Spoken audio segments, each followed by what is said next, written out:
Thank you, Madam Chairman.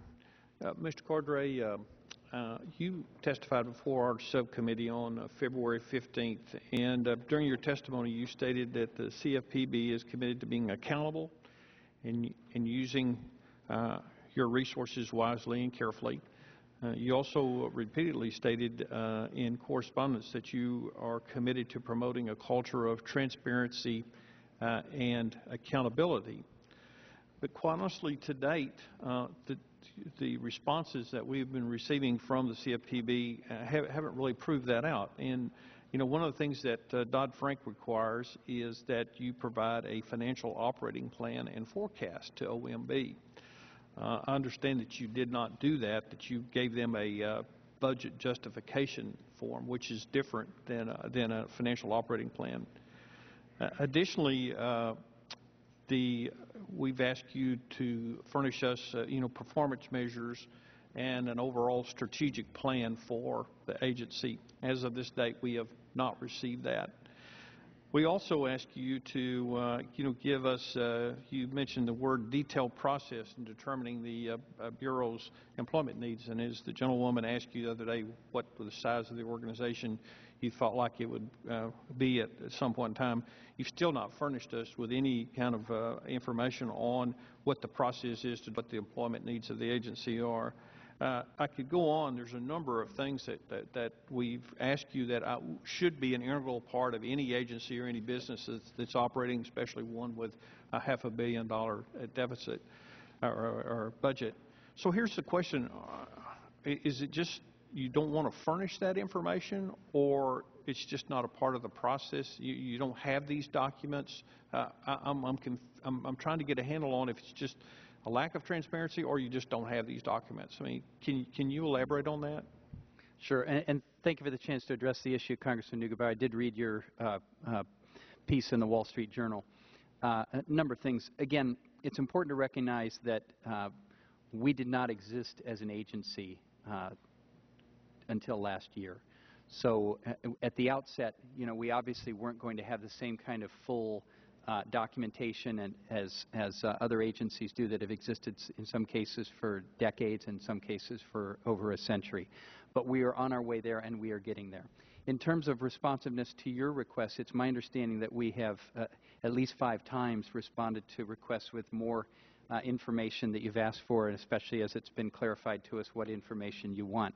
As to the specific issues you raise, our budgeting documents are growing larger and more fulsome each time in the process. And this is the first time through for me as director. I only became director, as you recall, in January.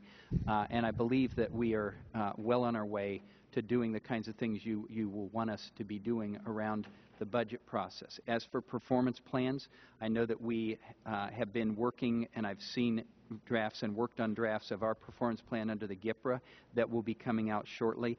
I think you're going to find that as we go, you got, I think you've already seen that initially you got very little information. We had, at the time, first time we went through these people at the Bureau, and hadn't built up the expertise.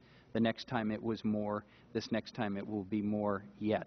But we're happy and committed to working with you to try to make sure that you're satisfied that you're getting the kind of information you want. I understand as of today you perhaps are not satisfied, but I think that you will be over time, and we're getting there. We did get a clean audit, I want to note for the record, from GAO our first time through.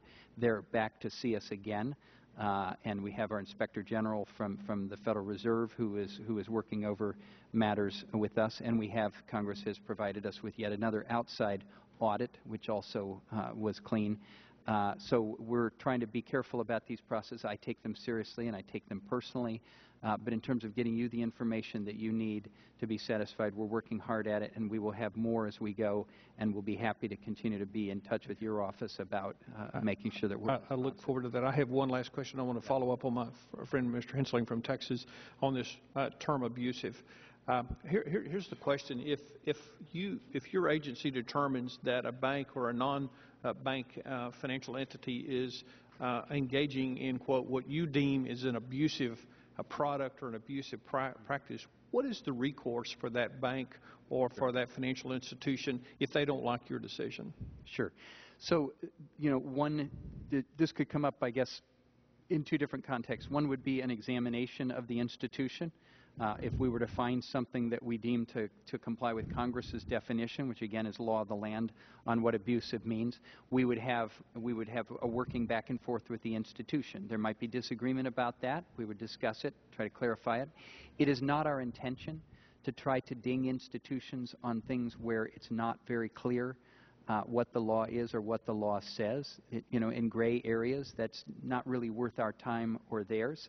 But I say often things that you might consider to be abusive are also unfair or deceptive, which is much clearer under the law, and that may be where the discussion would center. It also could come up in the context of an enforcement action or investigation. And if that's so, the company would have every opportunity, or the individual, to raise their concerns. We have what we call a NORA process, that if we're considering taking an action, they have an opportunity to come to us and explain why we should not, or why we don't necessarily understand the facts or law correctly, and then we take account of that before deciding whether to proceed. And then, of course, if we were overreaching or if we were getting it wrong, courts might well tell us that and cut us back. We have not had any of those occasions thus far. I would hope that we would not, but we will see as we go. We're trying to be reasonable and yet firm in our understanding that we are there to enforce the law. Thank you. Thank you, Mr. Neugebauer. Ms. McCarthy.